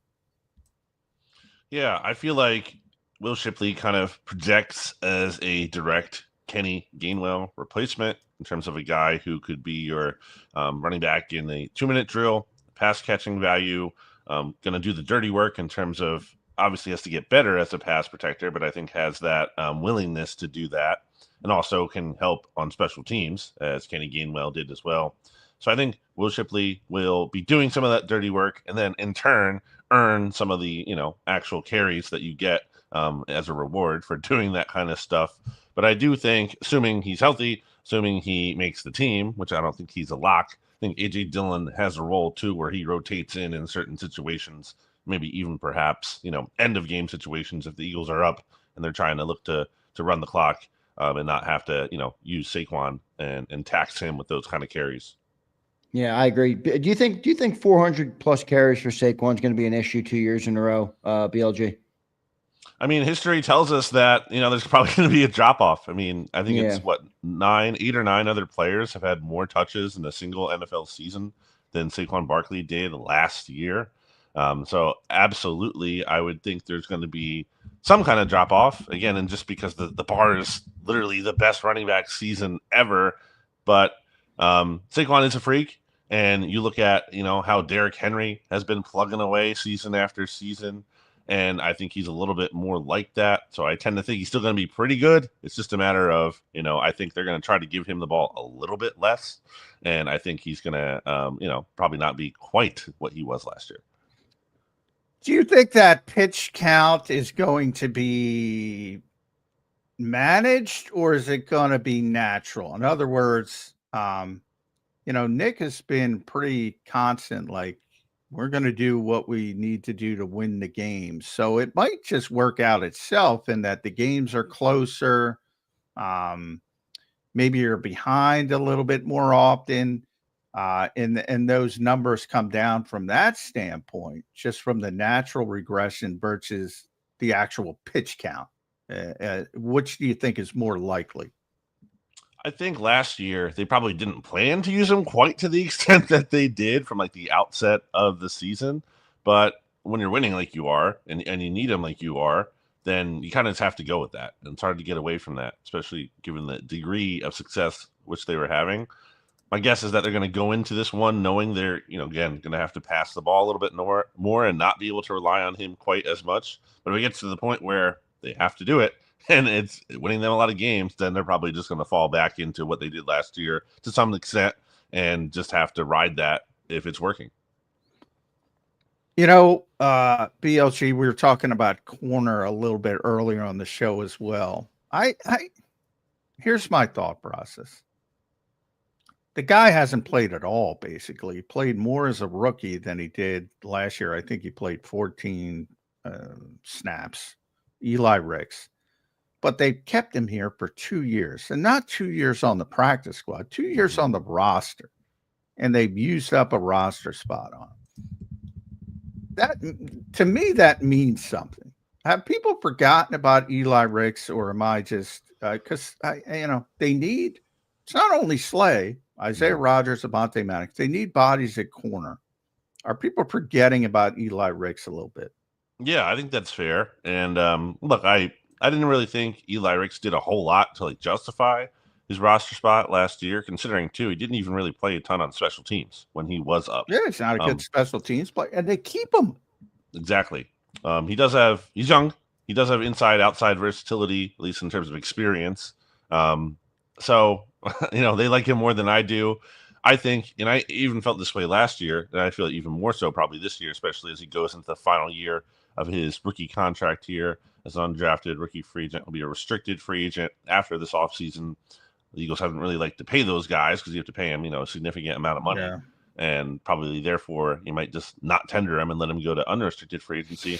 So to me, it feels like this is the time more now than ever to maybe trade him. And obviously you're not going to get, some amazing haul, but maybe you could get like a backup player at another position where you're a little bit more thin than you are at cornerback. So to me, that makes the most sense for him. BLG, any big storylines or any big players maybe that you're watching going into OTAs? I thought Mike Gill brought up a good point of like, you're not going to learn too much, but maybe a player gets on the radar for coaches, that they can prove themselves at some point throughout training camp or throughout the summer. Any players stick out to you from that perspective, or what do you think going into OTAs? Yeah, I was looking back at my OTA practice notes from this time last year, and because I think people are like, oh, it doesn't matter that much, and I'm biased because we get to go, and I want to say it matters, of course, because I'm there. What am I going to do? Be like, oh, this is just a waste of time. I'm going. But I do think there are things you start to pick up. I mean, certainly we saw Isaiah Rodgers really like pop onto the scene last year, certainly after he had missed all the 2023 season too. One of the big takeaways I had from last year also were like some of just the first impressions where like Saquon Barkley just looked very different than any other Eagles running back I had ever really seen in terms of just being huge. Bryce Huff stood out to me as a guy who looked kind of smaller than I thought would be for a guy that, the Eagles paid as their top free agent contract last offseason. So I think you kind of get some of these first impressions. Even, I guess, Zach Bond last year stood out in a way where he was running down the sideline with Saquon Barkley. And at the time, I was like, is this maybe the best sign for Saquon Barkley? It turns out that it was just not giving enough credit to Zach Bond for being able to run with him in this kind of setting. So I do think there are things we can see in this practice that kind of give us a little, at least of a first impression, set the table to what else to watch this offseason. Yeah, I think A.J. Dillon's quads are going to be a story this year. I think he's going to show them off. That's my prediction. Also, Ty Robinson from that perspective. Sure. The Vanilla Gorilla is going to excite people. But you mentioned trades there. That piqued my interest. Didn't think about that perspective for Eli Ricks, but I have thought about it from Jahan Dotson's standpoint. I think all the way back to the draft, I was like, this is a sneaky trade candidate. Last year, obviously he's not going to be back. If you can get something for him, but for that to happen, somebody, whether it's Terrace Marshall, Danny Gray, somebody like that would have to jump up and play well. Anybody else? Tanner McKee. Kellen Moore, his quarterback room, BLG, is Tyler Shuck, Spencer Rattler, and Jake Hayner. I had to look up Jake. I mean, who knows? Maybe you love Tanner McKee. He picks up the phone and says, hey, Howie, I'll give you a third-round pick. Would you do that? No. You have No? You have Dorian Thompson-Robinson. You have Kyle McCord. No? I need a second, at least. I mean, McKee looks like he can play. And to have that behind, like, McKee's contract is such a bargain for a backup. Like, these backup quarterbacks are making what, like $5-6 million more? He's making peanuts, and he might be good. And, Jalen Hurts has had some injury issues, not like major, but some here and there. He's missed some games. I would rather keep McKee unless it's a 2. How about Dotson? I mean, I'm really interested to see if Jalen Hurts and Dotson can form a chemistry after clearly not having that last year when Eagles got him. So I'm really interested to see how that goes this offseason and kind of then figure out, okay, does this guy actually fit in the offense at all? And obviously it's not like he has to be this major volume target because that's just not his role. That's not going to be his role as long as AJ and Devontae and Dallas Goedert are all healthy. But I mean, there's room to be better as a guy who occasionally gets a target and you can mix into the offense from time to time. And we saw, Dotson look really good in week 18 last year. And obviously, you're playing against the Giants and their backups and, it's low stakes football relative to the rest of the season. But he clearly, is a former first round pick. He has some ability. I really just want to see if those two can get on the same page. Yeah, I'm looking forward to that. BLG, I want to shift gears a little bit. Last week you came on and you kind of berated the NFL and the owners a little bit for coming at the Eagles on the push. I loved it. It was a great segment here on Birds 365. Well, now the latest is they're talking about void years, all within 10 days of one another. BLG, Goodell gets shot down on that, and now we're talking about void years. What's your first reaction on that, and does it feel to you like they are targeting the Eagles with this move? Well, I mean, they certainly were with the tush push. Yeah, and I think that's pretty inarguable and not just a coincidence that every team on the Eagles schedule this year, save for the Detroit Lions, voted to ban the tush push. Dan Campbell, baby, he don't care. That's right. And all respect to Dan Campbell. He walks the walk. He talks the talk, walks the walk. In terms of the void year thing and what they're doing the salary cap, I mean, I'm almost a little bit less surprised by that one, just in terms of how much talk there's been of the Eagles' manipulation of the cap over the years. I do think if you're an Eagles fan, it's hard to feel like it's just all a mere coincidence that your team is having this success and the NFL is looking into changing things. That's not an unprecedented kind of maneuver. Like, that happens in the course of history of sports. There's teams that find an edge and then take advantage of it, then it can get taken away. But as long as they do it in a way where there is a basis and it's not just targeting one team, I think that's okay. But I do think in this case there definitely has to be some level of jealousy or whatever it is you want to call it against the Eagles. Well, there's always jealousy towards the Super Bowl champions. I certainly am on board with that. Doesn't matter who it is. Generally, there tends to be some jealousy, especially when you have consistent success. So, Kansas City's dealt with it. New England's dealt with it. The Eagles are dealing with it. I agree with that. But this is an issue that's been there, like, behind the scenes for years. Like, I think timing is a big part of it because Jason Fitzgerald decided to write about it because of what Roger Goodell said. And all of a sudden it pops up to the forefront. Whereas, this has been an issue behind the scenes far longer.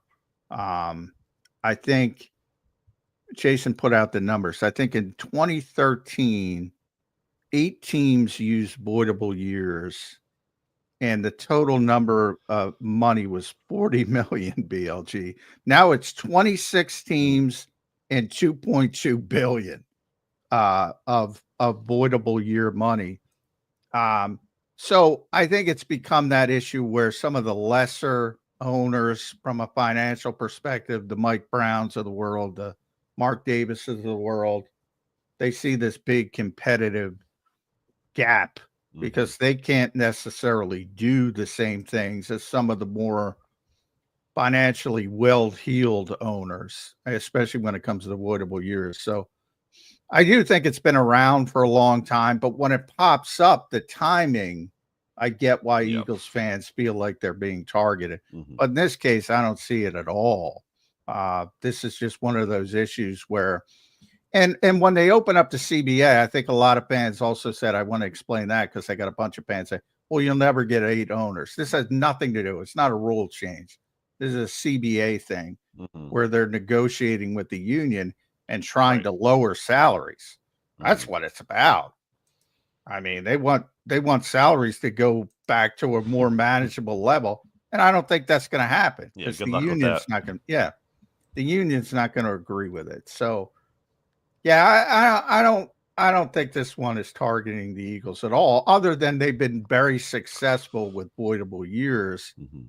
And that to me has more to do with evaluation.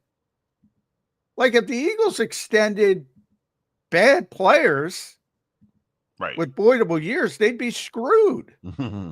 But and they have with some. With some, but very few. AJ Brown, DeVonta Smith, Jordan Mailata, Lane Johnson, Jalen Hurts.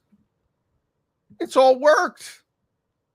So to me, they deserve credit for the evaluation of the players. And the players keep getting better and better and better.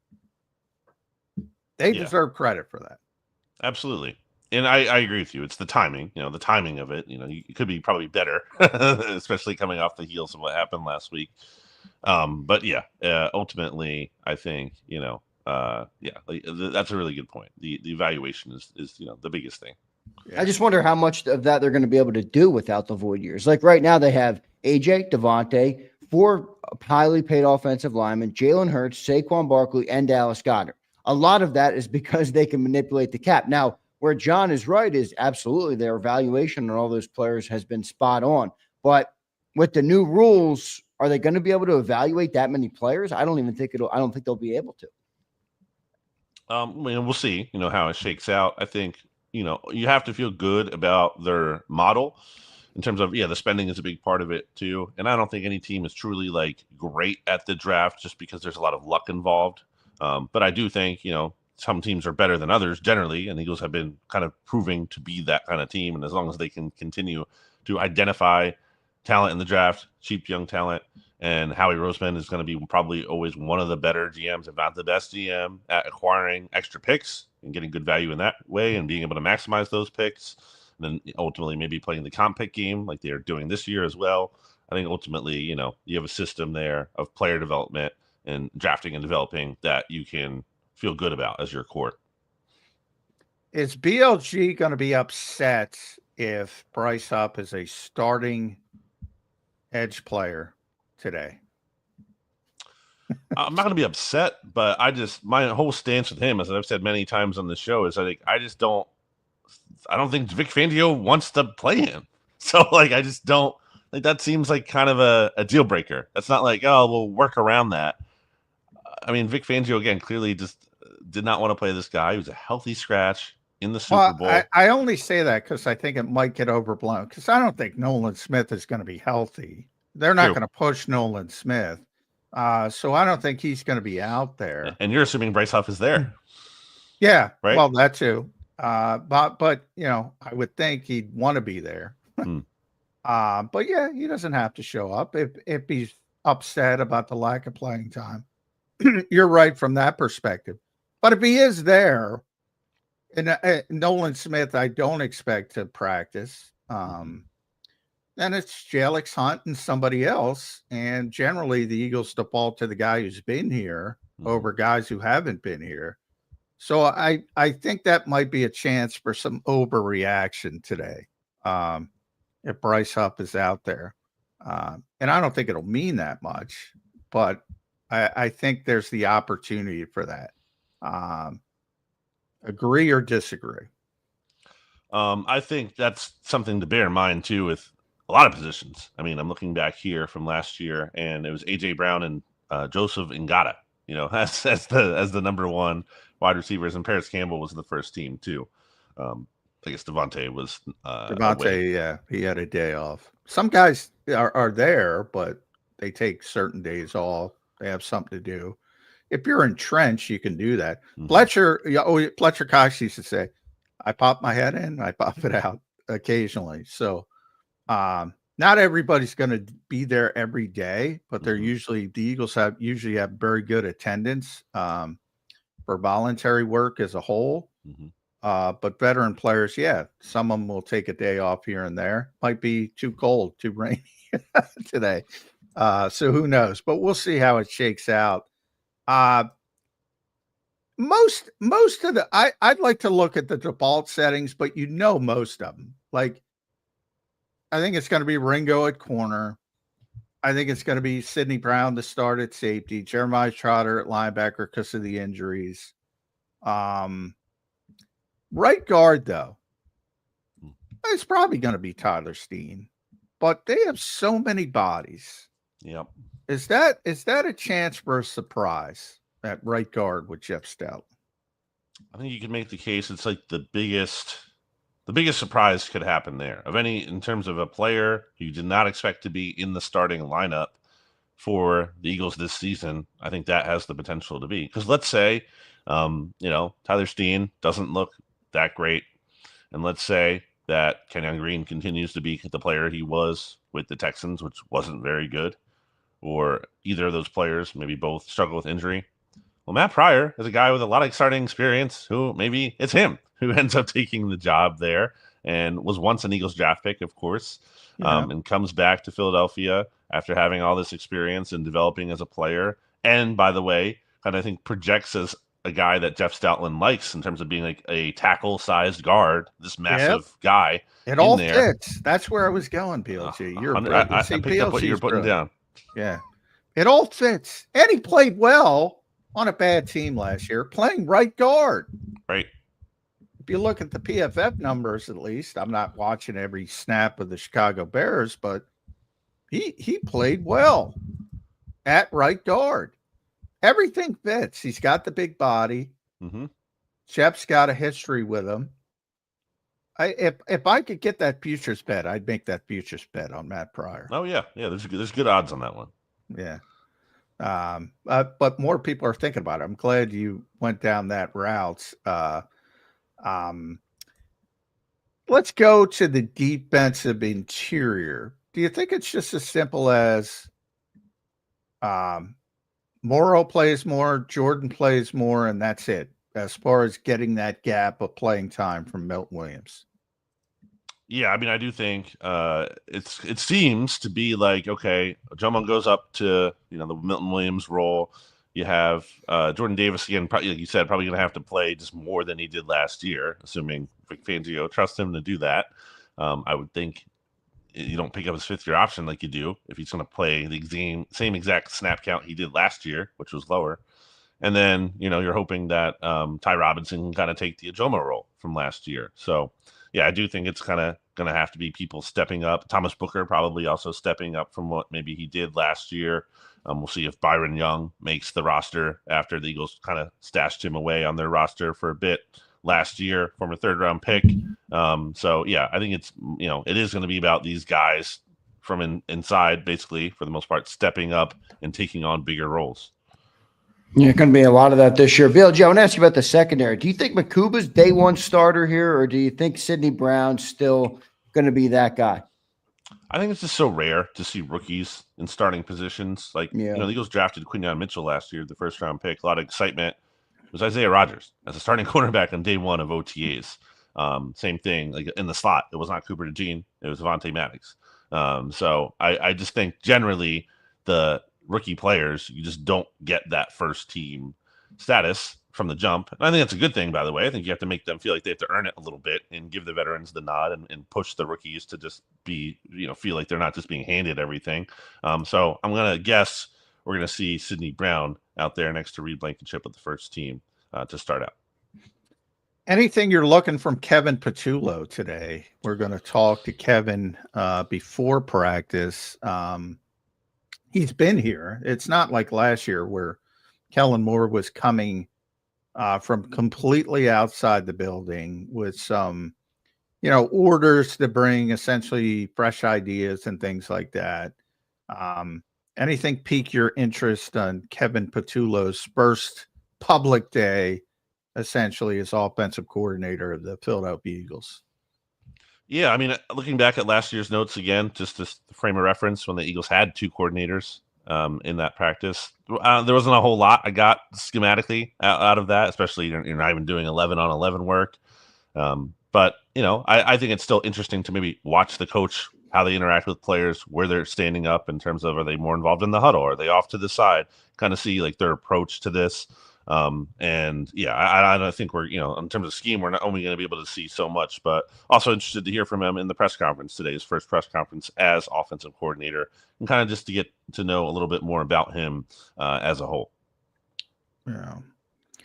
One last one from me at Brandon Gouton. Make sure you follow BLG on the X platform, bleedinggreennation.com. You can read him there. He and his staff do a tremendous job. You don't even have to watch OTAs. You don't have to watch training camp. BLG's got his initial 53 there for you. There's always, though, I don't want to discount your 53, but there's always a position or a player, maybe always a rookie, where the coaches get a look at him and say, oh shit, this guy's not ready. Mm-hmm. That happens a lot in this league. If there's one position you would say Howie's going to go outside the organization to bolster after Vic Fangio, because it's not going to be offense. They're loaded on offense. They got even at right guard, they got, as we said, they got like 50 alternatives. So it's most likely going to be defense. If there's one position where they're going to have to go outside the organization, what would be your bet right now? When I look at the depth chart I was creating with that 53-man roster on BooneyRNation.com, the two spots I thought where I was like, man, kind of thin here, where edge rusher, where these have already made, some offseason additions of Azeez Ojulari and Joshua Uche, and the draft Antoine Powell-Ryland. So maybe not there, but safety, jumps out as what if, Sidney Brown doesn't really step up? What if Drew Makuba, it's too much to just put on his plate as a rookie starting in the secondary for Vic Fangio? And anyway, like just even the depth of their position there, you're not feeling necessarily amazing about that. So I think it has to be safety where, and also just again, Justin Simmons is out there.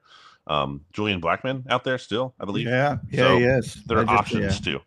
Yeah. Max and Hook, I should say that. Quinyon Mitchell's roommate from Toledo. The undrafted contracts come out. So not that means everything, but yeah, I think it was Max and Hook, Montrell Johnson, and Holland Pierce as the guys who got the biggest guarantees. So if you're looking for undrafted people, I would say focus on those three. Yeah, it's interesting.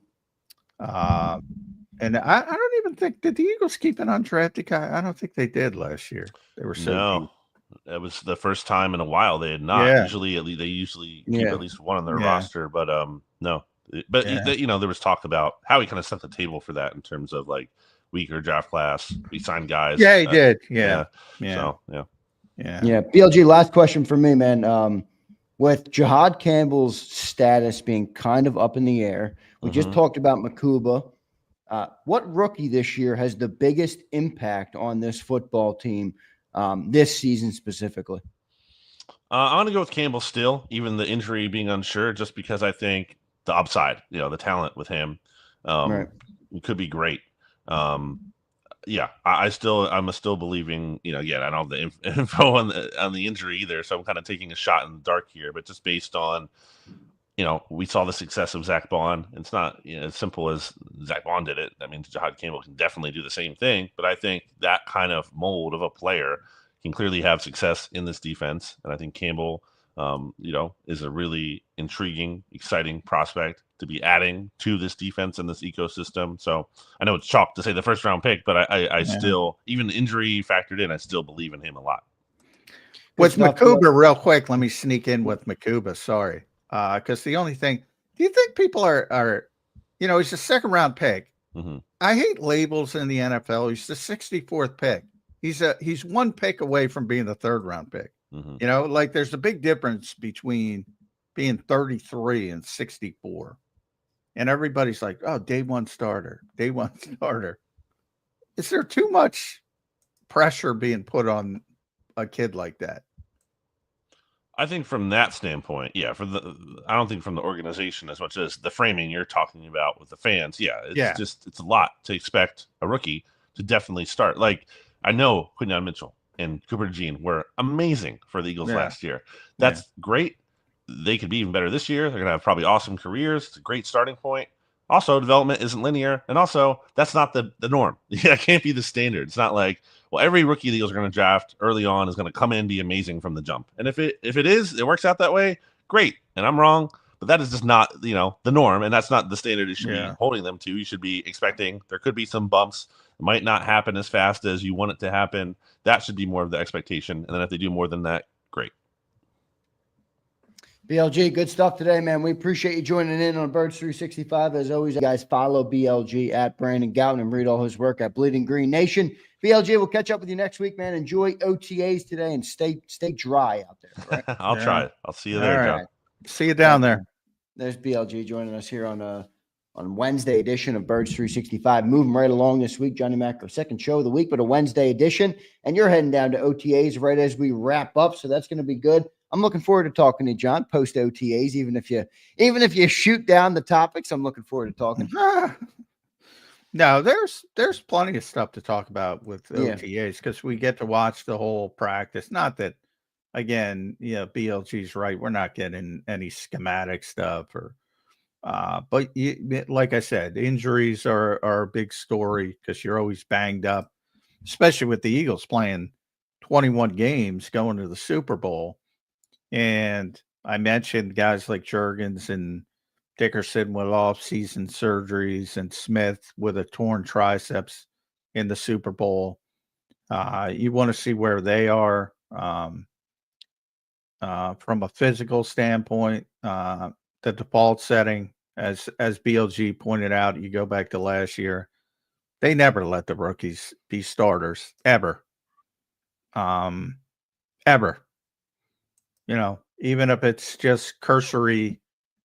And last year, I mean, Isaiah Rodgers is a veteran coming off a 1-year suspension, and he still started over Quinyon Mitchell. So that gives you, I wouldn't get too upset if, and Jahad Campbell's not going to be healthy, so it doesn't translate to this year as a first round pick, but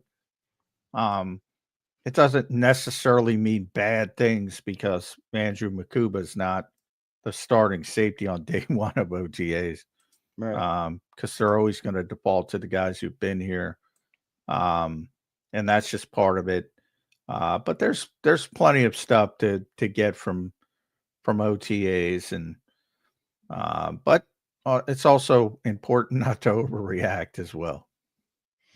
John, if I asked you though, season comes, you think it's going to be Sidney Brown or Makuba? What would you say right now? Just gut feeling. Makuba, but I might pick TBD, to be determined from outside the organization. That might make sense. To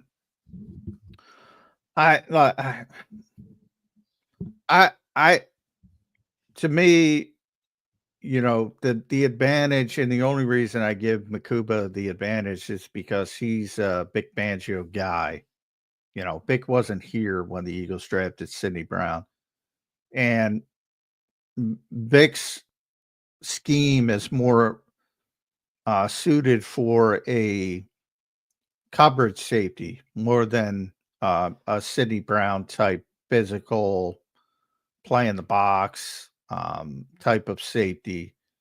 So those are the reasons, not necessarily that Andrew's going to be a better player or is a better player. I just think he's a better fit for Vic Fangio. But as I just brought up with BLG, it's the 64th pick in the draft, guys. I mean, and again, you get labeled as a second round pick, and he is a second round pick, but so is the 33rd pick. There's a big difference between 33 and 64. The first pick in the second round and the last pick in the second round. And that's part of being the Super Bowl champions. If he does start, there's going to be some pretty significant startup costs, probably. And maybe that factors into it as well. But Justin Simmons is still out there until he's not. And this will be a big part of it these next 2 weeks, where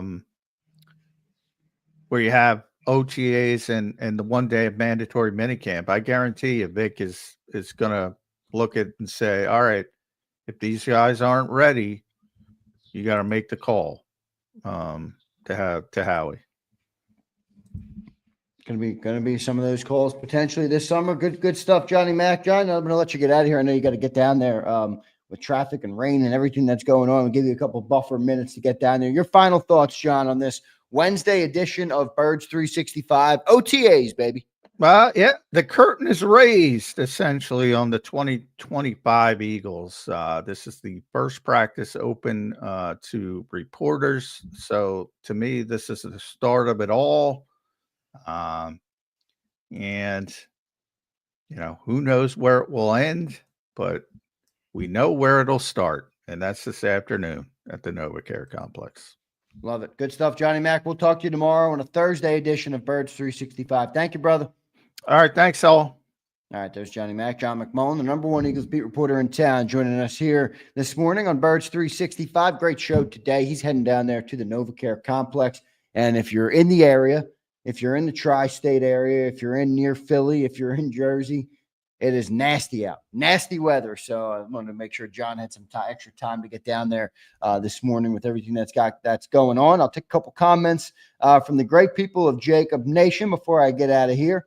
All right. What are you guys' expectations for OTAs today, if any at all? I know it's kind of a weird, there's not much you get from it, but we're all excited to at least see them back out on the football field. What are you guys hoping or expecting to see from the OTA period today? I think a couple of the obvious ones are edge rusher. You look at the safety, who's getting those first reps at safety. Cornerback, is Keely Ringo slotted in there as the starter to start? Those are some good ones. I like what Mike Gill said, because he's like, who are the under the radar players that look good enough to get noticed and can solidify at least eyes on them for training camp, right? I think there are always a couple of those guys in here. I think Ty Robinson is one of those guys. I think a sleeper is Mac McWilliams, the 5th round rookie that we drafted back in April. I think